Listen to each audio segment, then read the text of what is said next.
अब 2023 जून का पेपर होगा। पेपर 2 पेपर 1 दोनों के लिए है। ठीक है। एटलीस्ट आप ये 2022 के दोनों पेपर, 2021 के दोनों साइकिल के पेपर इतने लगा लीजिए। और हो सके तो 2020 का भी देख लीजिए। दोनों पेपर, ये पेपर 1 और पेपर 2 दोनों के लिए है। और ये साइकिल है, ये जून साइकिल और दिसंबर साइकिल। ठीक है। इतना प्रैक्टिस करिए, इसको 2-3 बार सॉल्व करिए। 2-3 बार का मतलब ऐसा नहीं है कि आपको, अगर आपके 90 मतलब सही कर पा रहे हैं तो दोबारा प्रैक्टिस करना, ऐसा नहीं है। अगर आपको लग रहा है कि जरूरत है दोबारा प्रैक्टिस करने का, सॉल्व करने का, तभी करना। जैसे मान लीजिए आपने सॉल्व किया जून वाले पेपर, इसमें 150 क्वेश्चन है। तो 150 में से आपके अगर 100 करेक्ट हो रहे हैं, ठीक है, 90 करेक्ट हो रहे हैं, तो जो दोबारा प्रैक्टिस करेंगे उसमें 90 हटा देना, मतलब जो मार्क कर लेना कि ये क्वेश्चन करेक्ट थे, आपने गलत नहीं किए थे। बाकी के जो 40 क्वेश्चन होंगे उनको आपको प्रैक्टिस करना है। तो 40 इसके हुए, फॉर एग्जाम्पल इसके 30 हुए, इसके 40 हुए, ऐसे हुए, तो टोटल मिला के देखेंगे तो ज्यादा नहीं होंगे। 150 क्वेश्चन होंगे, दोबारा आप प्रैक्टिस करेंगे तो 2 दिन में कर लेंगे प्रैक्टिस। ठीक है। तो दोबारा रिवीजन हो जाएगा आपका। फिर उसके बाद जो 150 क्वेश्चन में से आप प्रैक्टिस करेंगे तो कुछ क्वेश्चन बचेंगे 50 के आसपास, जिनको दोबारा प्रैक्टिस करना पड़ेगा। मतलब अब जैसे गलत हो गए तो आपको देखना होगा ना, 2-3 दिन, 4 दिन बाद, 5 दिन बाद के, क्या वो क्वेश्चन हम करेक्ट कर पा रहे हैं, उसके रिगार्डिंग जो थ्योरी है, जो टॉपिक मुझे समझ में आया कि नहीं आया। तो दोबारा से रिवाइज करेंगे तो फिर वो 50 में से 5-6 क्वेश्चन बचेंगे। ऐसे करके रिवाइज करना होता है। सेम पेपर बार बार नहीं लगाना होता है कि आप 100 क्वेश्चन दोबारा लगाने नहीं बैठेंगे। 100 में से जो 10-20 क्वेश्चन आपको नहीं आते उन्हीं को सॉल्व करना है। और हो सके तो आप जो क्वेश्चन सॉल्व करते हैं, एक A4 पेपर ले लीजिए। ठीक है। जैसे मान लीजिए आपने जून का पेपर सॉल्व किया, ठीक है, उसमें लिखते जाइए। जैसे मान लीजिए आपने पेपर सॉल्व कर दिया, इसमें आपके 20 क्वेश्चन गलत हो गए। ठीक है। 10 क्वेश्चन आपको आए नहीं। 5 क्वेश्चन ऐसे हैं कि जो आपने, आपको लगा कि ये तो सिलेबस में नहीं है, या फिर मान लीजिए आपने पढ़ा ही नहीं है। तो उनको मार्क लिख लीजिए। जैसे A4 पेपर बना लीजिए, या अपनी कॉपी में लिख लीजिए। कितने ही सॉल्व करेंगे आप? 10-15 पेपर ऐसे हो पाएंगे। उनको रिवाइज रिवाइज करने में इजी रहेगा। बाद में आपका फोकस इन पे ही रहेगा, ये इस क्वेश्चन। बाकी क्वेश्चन आपको छोड़ देना है, क्योंकि जो क्वेश्चन अभी करेक्ट हो रहा है वो एग्जाम में करेक्ट हो जाएगा। लेकिन जो क्वेश्चन अभी गलत हो रहा है, आप उसको दोबारा प्रैक्टिस नहीं करेंगे तो एग्जाम में भी गलत होगा। ठीक है। 90% चांस है गलत ही होगा, क्योंकि आपने आप उसको भी देखा नहीं, सॉल्व नहीं किया दोबारा, तो गलत हो सकता है वो। तो जो करेक्ट हो रहा है उसको छोड़ते जाइए, जो गलत हो रहा है उसको मार्क करते जाइए कि ये क्वेश्चन हमारे गलत हो गए इतने, इनको दोबारा प्रैक्टिस करना है। ठीक है। 10-15 दिन में यही प्रैक्टिस करो आप लोग, ऐसे ही करना। और ईवाई को सॉल्व करोगे तो जो मान लीजिए 20 क्वेश्चन आपको नहीं आए, तो 20 क्वेश्चन के रिलेटेड जो थ्योरी है, ठीक है, उसी को पढ़ना है। पूरा यूनिट पढ़ेंगे तो अब इतना 20 यूनिट है पेपर 1 पेपर 2 मिला करके, ऐसे रिवाइज नहीं हो पाएगा। आपको केवल वही टॉपिक पढ़ना है जो आपके क्वेश्चन गलत हो रहे हैं। जैसे मान लीजिए आपने पेपर सॉल्व किया, 150 क्वेश्चन में से 20 क्वेश्चन गलत हो गए, तो 20 से रिलेटेड जो भी टॉपिक है, जो भी यूनिट है, उस यूनिट को आप उठाइए, उसको रिवाइज करिए। ऐसे करके प्रैक्टिस करिए तो आपका रिवीजन थ्योरी का भी होगा और क्वेश्चन भी सॉल्व होंगे। ठीक है। तो आपका जो रिवीजन होना चाहिए वो एप्लीकेशन बेस्ड होना चाहिए, कि आप उसको अप्लाई कर पा रहे हैं कि नहीं कर पा रहे। जो आपके क्वेश्चन गलत हुए उनका थ्योरी पढ़िए। अब दोबारा पेपर सॉल्व करेंगे, हो सकता है कि उसी से रिगार्डिंग कोई क्वेश्चन आएगा तो वो सॉल्व कर पाएंगे, क्योंकि आपने उसको पढ़ लिया है। So this is the right way कि आपको कैसे प्रैक्टिस करना है। एक A4 पेपर या कॉपी में लिखते जाइए कि ये जून वाले पेपर में हमारे 20 गलत हुए हैं, 10 गलत हुए हैं। उनको लिख लीजिए कि इसमें 10 क्वेश्चन में हमको क्या प्रॉब्लम थी, रिमार्क लिख लीजिए। हाँ? ये सब तरीके फॉलो करना होगा अपन को, आपको जीआरएफ कर चाहिए, क्योंकि पढ़ते सब लोग हैं ना। सब लोग प्रैक्टिस करते हैं, सब लोग पढ़ते हैं, वही सिलेबस है, सेम सिलेबस है, सेम क्वेश्चन है, सबको पढ़ना है। आपको थोड़ा अलग करना पड़ेगा ज्यादा मार्क्स लाने के लिए। ठीक है।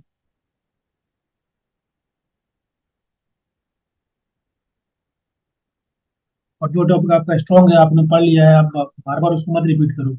कभी कभी क्या होता है कि कुछ कुछ टॉपिक हमको बहुत इंटरेस्टिंग लगते हैं, या पढ़ने में अच्छा लगता है, या क्वेश्चन सही होते हैं, तो हम लोग फिर उन्हीं पे फोकस करते हैं कि यार इसको दोबारा पढ़ लेते हैं, इसको दोबारा पढ़ लेते हैं। बिल्कुल नहीं है वैसा कोई। आप हमारे लिए सब क्वेश्चन बराबर है, क्योंकि सब में उतना ही स्कोर होना है। ठीक है। तो जो टॉपिक आपको आता नहीं, नहीं समझ में आ रहा है, उसको पढ़िए, ताकि वहां से भी क्वेश्चन गलत ना हो एग्जाम में। ठीक है। और जो नोट्स आपके पास हैं, जो बुक है, वही पढ़िए। अभी नया कोई बुक या नया नोट्स कोई दे दे कि या फ्रेंड की है, मेरे पास ये नोट्स हैं या ये बुक है, इसको भी पढ़ लो, मत पढ़ना, क्योंकि ज़्यादा पढ़ने से कुछ नहीं होगा। आप 4 बुक पढ़ेंगे तो उससे क्या ही हो जाएगा, है ना? क्योंकि सिलेबस आपका कवर होना चाहिए। सबसे इंपॉर्टेंट ये होता है कि आपने जो, आपका जो सिलेबस है नेट का, वो कवर हो रहा है कि नहीं हो रहा है। चाहे वो नोट्स में कवर हो जाए चाहे बुक से कवर हो जाए, उतना ही पढ़िए जितना सिलेबस में है। आपको पीएचडी अभी करना नहीं है, आपको नेट का एग्जाम निकालना है। ठीक है। तो कभी कभी क्या होता है कि एक क्वेश्चन के पीछे हम लोग पड़ जाते हैं कि ये क्वेश्चन कहाँ से आ गया, ये तो हमको आता ही नहीं है। अरे उसको छोड़ो, 100 में से आपको 2 क्वेश्चन नहीं आ गए तो क्या हो जाएगा, आपको तो 70% लेके चलना है। जीआरएफ 70 में कम में हो जाता है। ठीक है। तो उतना क्वेश्चन को लेकर के या टॉपिक को लेकर इतना प्रेम मोह मत दिखाओ, केवल उतना करो जितना एग्जाम के लिए इम्पोर्टेंट है। समझ में आ रहा है? Yes sir. प्रैक्टिस करो, अभी बहुत टाइम है, 15 दिन है कम से कम, तो अच्छे से हो जाएगा। बेटर ये होगा कि 20, 21, 23, 24 क्वेश्चन रॉन्ग क्वेश्चन अगेन जरूर लगाएंगे सर। हाँ बिल्कुल, देखो रॉन्ग क्वेश्चन ही लगाए जाते हैं। सही तरीका प्रैक्टिस का यही होता है, रिवाइज करने का मतलब होता है कि जो चीज़ हमको आती है वो हम नहीं दोबारा पढ़ेंगे। ठीक है, हमको वो पढ़ना है जो हमको नहीं आता है, क्योंकि एग्जाम में अगर जो नहीं आता है वही आ गया तो फिर आप गलत करके आए।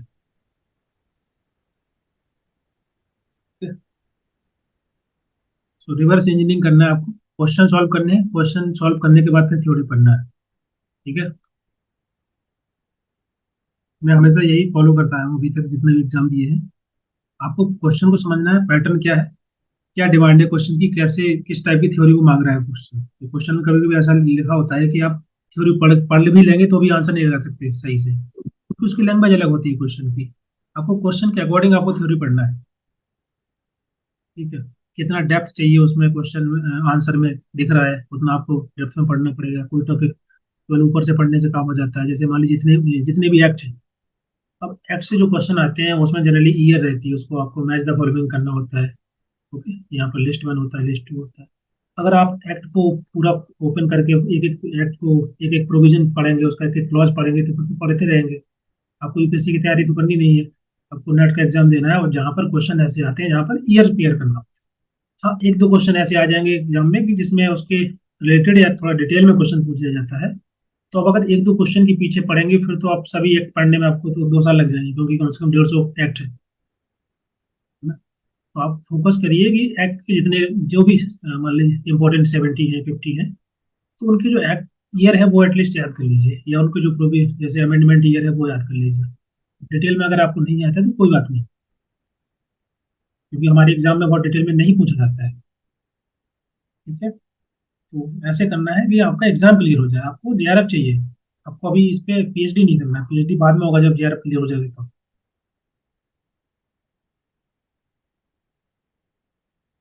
ठीक है। जैसे कोई स्कीम है तो स्कीम का ईयर आपको याद रहना चाहिए, कौन से ईयर में किस मिनिस्ट्री के अंदर है और क्या उसका मेन ऑब्जेक्टिव है, ये 2-3 चीजें पता होनी चाहिए। अब उसमें पूरा डिटेल में आपको नहीं लिखना है, आपका सब्जेक्टिव पेपर नहीं है कि आपको कोई स्कीम के बारे में 2 पेज लिखना पड़ेगा, है ना।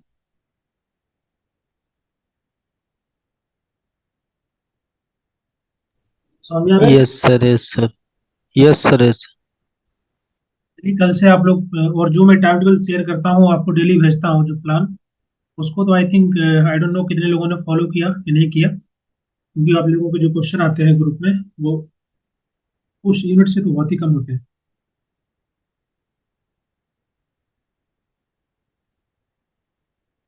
कोई बात नहीं, फिर भी आप लोग क्वेश्चन शेयर करिए, एक दो लोग क्वेश्चन शेयर करते हैं, सब लोग शेयर भी नहीं करते, आई डोंट नो। देखिए आप जितना क्वेश्चन ग्रुप में शेयर करेंगे उतना सब लोग देखेंगे, उसमें कुछ लोग आंसर दे पाएंगे देंगे, नहीं तो हम क्लास क्लास में डिस्कस करेंगे जितने होंगे, है ना।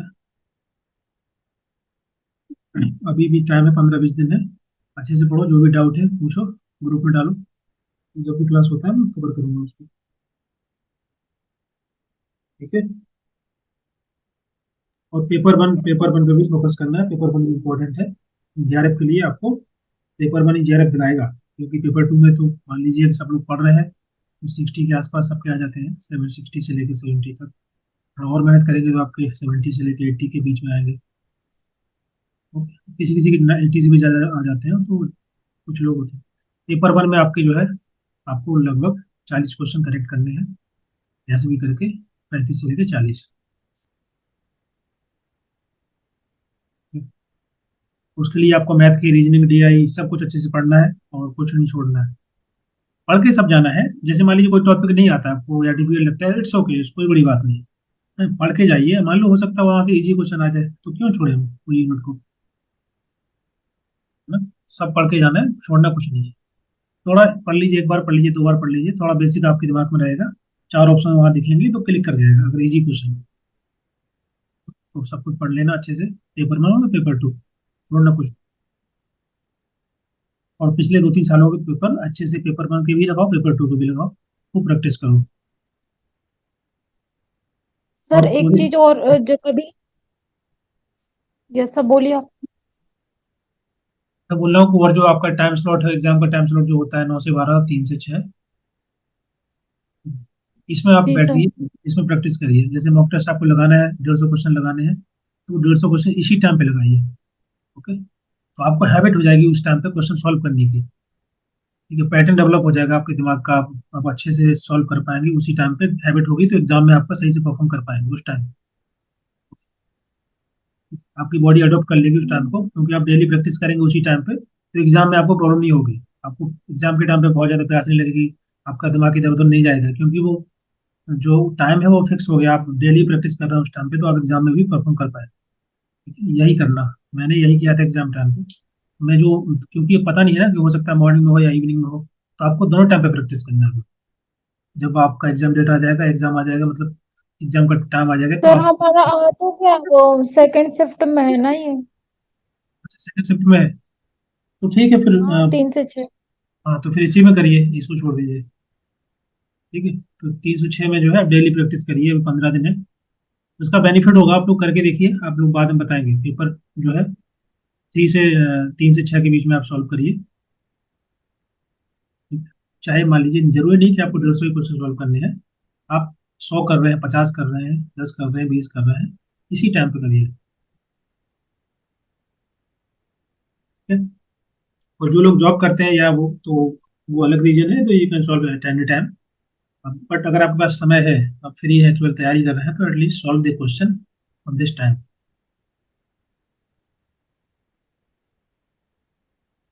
चलिए, अभी पढ़ लेते हैं कुछ। क्वेश्चन नंबर 65 का आंसर दीजिए। अब देखिए ये क्वेश्चन है, अब ये क्वेश्चन आप लोग सिलेबस में तो पढ़ते नहीं है ना। सिलेबस में जनरली हमारा इस टाइप का क्वेश्चन नहीं आता है ना, थ्योरी में, वेस्टर्न घाट के बारे में। तो इनको लेकर के बहुत ज़्यादा चिंतित नहीं होना है कि ये क्वेश्चन कहाँ से आ गया।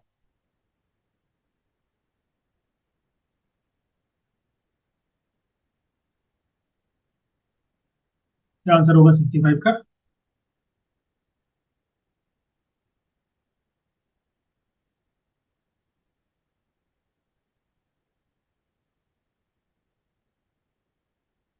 Question number C, option number C, 8। So this is one of the eighth hottest hotspot of biological diversity in the world, Western Ghat। Sir किस ईयर में दिया था ये, किस ईयर में दिया था, मतलब क्वेश्चन, या ये इसको रिकॉग्नाइज किया था?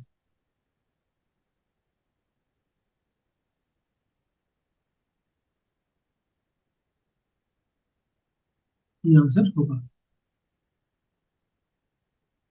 ठीक है, और रिकॉग्नाइज किया था ईयर तो मुझे भी पता नहीं है कब किया था।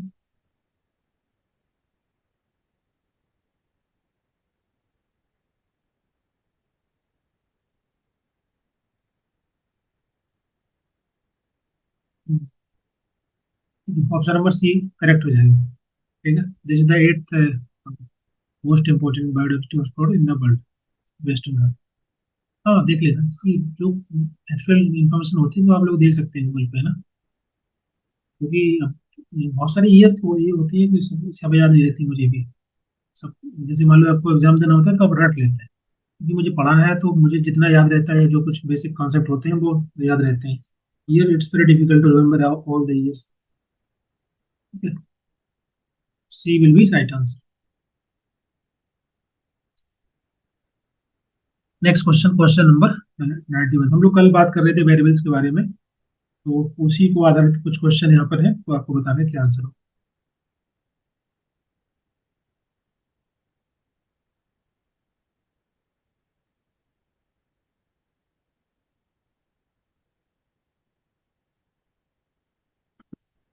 It is not actually major observe in the study,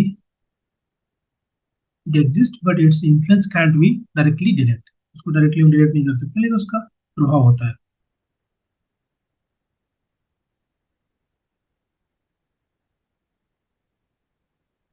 क्या आंसर होगा?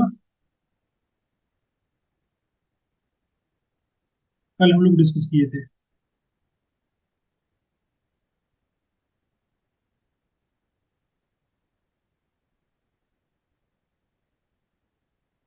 ऑप्शन नंबर डी होगा, कंफाउंडिंग वेरिएबल।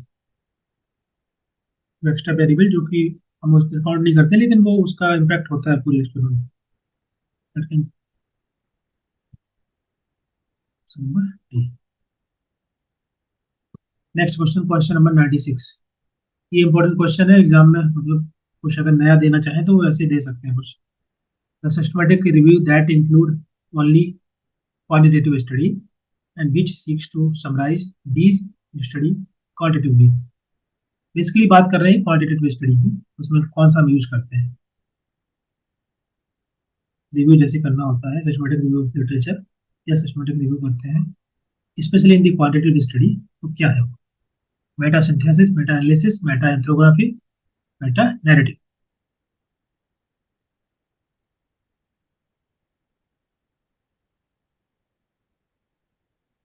देखो क्वालिटेटिव स्टडी होती है, क्वांटिटेटिव स्टडी होती है। क्वालिटेटिव स्टडी में हम लोग क्या करते हैं, क्वांटिटेटिव में, क्वालिटेटिव क्वांटिटेटिव। ठीक है, क्वांटिटेटिव स्टडी तो क्वालिटेटिव में हम लोग जैसे कि एथनोग्राफी इसमें होगा, नैरेटिव ये हो सकता है, सिंथेसिस हम करते हैं क्वालिटेटिव स्टडी में। क्वांटिटेटिव में एनालिसिस किया जाता है, स्टैटिकल एनालिसिस किसमें होता है? क्वांटिटेटिव। बी आंसर होगा। डी नहीं होगा क्योंकि मेरा जो मेटा नैरेटिव है वो हम लोग क्वालिटेटिव स्टडी में करते हैं। ओके, नैरेटिव का मतलब क्या होता है, जैसे मान लीजिए आप सिस्टमेटिक रिव्यू लिटरेचर कर रहे हैं जहां पर आप किसी भी इशू को लेकर के उसके उसके रिगार्डिंग जो भी लिटरेचर अवेलेबल है उसको आप इकट्ठा करते हैं, उसको पूरी स्टोरी को इकट्ठा करते हैं, ग्रांड नैरेटिव डेवलप करते हैं, उसको बोलते हैं मेटा नैरेटिव। ठीक है, मल्टीपल सोर्स से जो भी डिफरेंट नैरेटिव्स डेवलप उनको एक साथ लेकर के आप फिर एग्जामिन करते हैं, वो उसको सिस्टमेटिक रिव्यू करते हैं। ठीक है, मल्टीपल सोर्स से लेकर के वो कहलाता है मेटा नैरेटिव। इसी प्रकार से मेटा एथनोग्राफी होती है। एथनोग्राफी की स्टडी मतलब क्या होता है, जो भी एथनोग्राफिक स्टडी उसके कॉन्टेक्स्ट में जो भी मल्टीपल डेटा अवेलेबल है, ठीक है, उसको हम उसकी डिफरेंट फाइंडिंग्स को इकट्ठा करेंगे, फिर हम पूरा ओवरऑल एनालिसिस करेंगे, उसको बोलते हैं कि हम क्वालिटेटिव स्टडी में डेटा को सिंथेसाइज कर रहे हैं। ठीक है, इस अप्रोच को हम बोलते हैं मेटा एथनोग्राफी। इफेक्टिव डिफेक्टिव ऐसे ही नहीं, डिफेक्टिव यहाँ से कहाँ से आ जाएगा? देखो एथनोग्राफिक स्टडी आप जनरली हमारी क्वालिटेटिव होती है।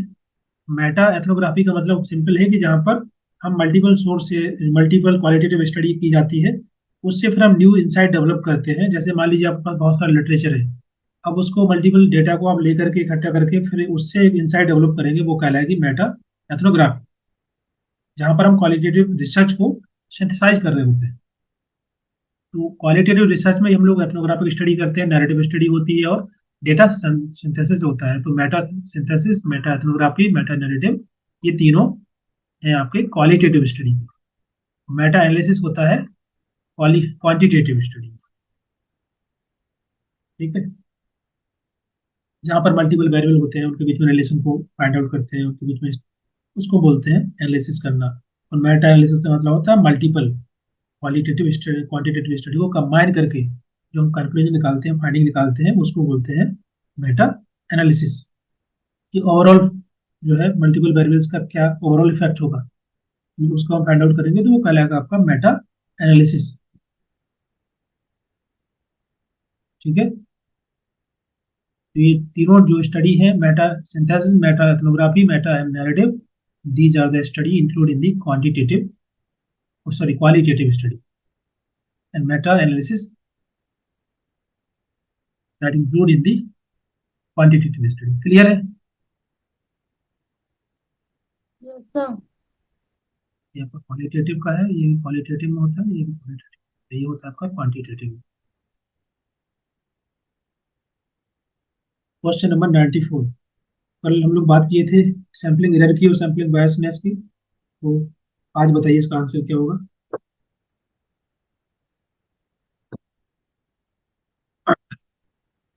Distortion in the representative of, आप लोग पढ़िए।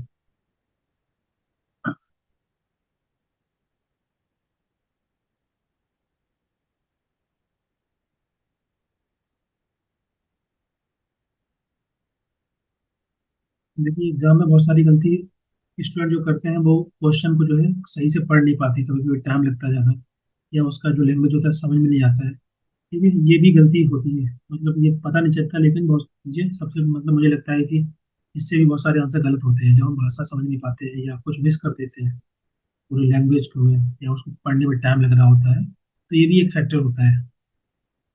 ठीक है, तो आपको प्रैक्टिस करना है। प्रैक्टिस का मतलब यही होता है कि बार बार क्वेश्चन पढ़ेंगे तो उसकी भाषा समझ में आती है, किस टाइप का क्वेश्चन बनता है, कैसे फ्रेम कर रहे हैं, कैसे उसके आंसर है, कैसे हम एलिमिनेट कर सकते हैं। तो ये जो धीरे धीरे पैटर्न डेवलप होता है जब आप प्रैक्टिस करेंगे। ठीक है, तो प्रैक्टिस इसलिए बहुत इंपॉर्टेंट होता है। भले ही आपको पूरी थ्योरी आती हो, यूनिट 1 से यूनिट 10 तक का पूरा थ्योरी आपको सब कुछ रटा हो, पढ़ा हो, लेकिन क्वेश्चन आप नहीं कर पाएंगे, क्योंकि आपको हैबिट नहीं है क्वेश्चन सॉल्व करने की। हमेशा लैंग्वेज जो होती है वो अलग होती है क्वेश्चन की।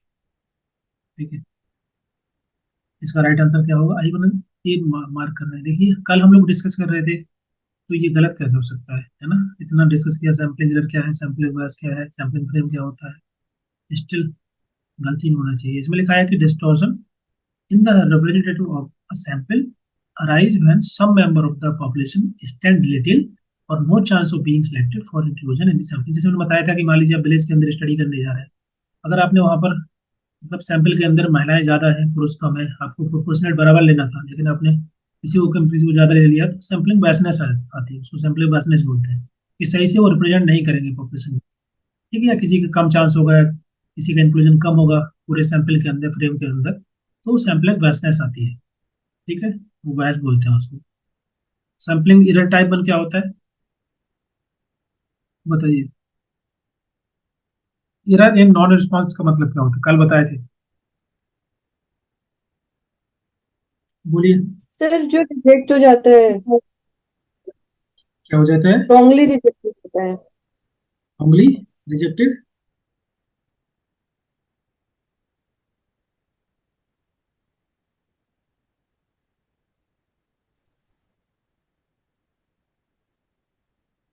मैं इसकी बात कर रहा हूँ, error in non response, non responsive sir error. इसमें जो सर इसमें जो कैंडिडेट होता है वो अच्छे से रिस्पॉन्स नहीं करता इसे डेटा कलेक्शन में। सर पॉपुलेशन को रिप्रेजेंट नहीं कर पाते, कुछ कुछ रह जाते हैं, जैसे कुछ चीजें सिलेक्ट करी हैं तो कुछ छोड़ दी हैं, इस नहीं, वो तो टाइप। बायसनेस में आएगा, एरर में आएगा। यहाँ पर बात कर रहे हैं error of non response. Non response का मतलब क्या होता है, जब कोई भी इंडिविजुअल आपने सिलेक्ट किया है सैंपल के अंदर और वो पार्टिसिपेट नहीं हुआ, या वो डेटा सही से नहीं दिया, वो सही से रिस्पॉन्ड नहीं किया, ओके, इससे फिर जो बायसनेस आती है वो सैंपल बायस बोलते हैं, लेकिन तो इसको उसमें बोलते सर ये आ हैं। जाए जैसे कोडिंग करते हैं, कोडिंग में कुछ गलती कर देते हैं, जैसे एक सीरियल वाइज लगा रहे हैं तो उसमें कुछ गलती हो जाती है, तो उस प्रकार की एरर होती है, नॉन सैम्पलिंग एरर। यहाँ पर बात कर रहे हैं एरर ऑफ नॉन रिस्पॉन्स, वो है नॉन सैम्पलिंग एरर, दोनों चीजें अलग अलग हैं। ठीक है, ये हम लोग बात कर रहे हैं एरर ऑफ नॉन रिस्पॉन्स। ठीक है, समझ में आया अलविरन। सर रिपीट कर देगा, नॉन रेस्पॉन्स का क्या बोला सर? देखो वो है नॉन सर आगे सैम्पलिंग। जो सैंपल लिया है वो समहाउ पार्टिसिपेंट नहीं किया है या कुछ भी एरर आया है उससे रिलेटेड, तो वो आपका ये आएगा, एरर ऑफ नॉन रिस्पॉन्स। उसको बोलेंगे नॉन रिस्पॉन्स एरर। ठीक है, वो जो आप बात कर रहे हैं वो है आपका नॉन सैम्पलिंग एरर, मतलब सैम्पलिंग के अलावा बाकी जो एरर होती है चाहे डेटा एनालिसिस में या बाकी की चीजों में, वो नॉन सैम्पलिंग एरर कहलाती है। ठीक है, पहला इसमें है सैम्पलिंग एरर टाइप वन। ये क्या होता है,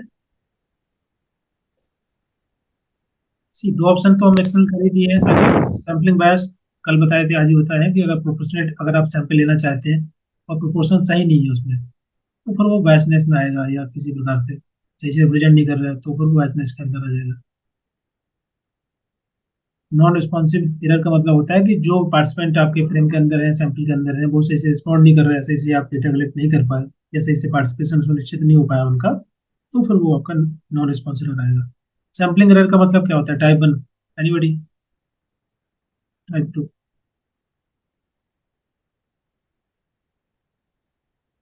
बोलिए।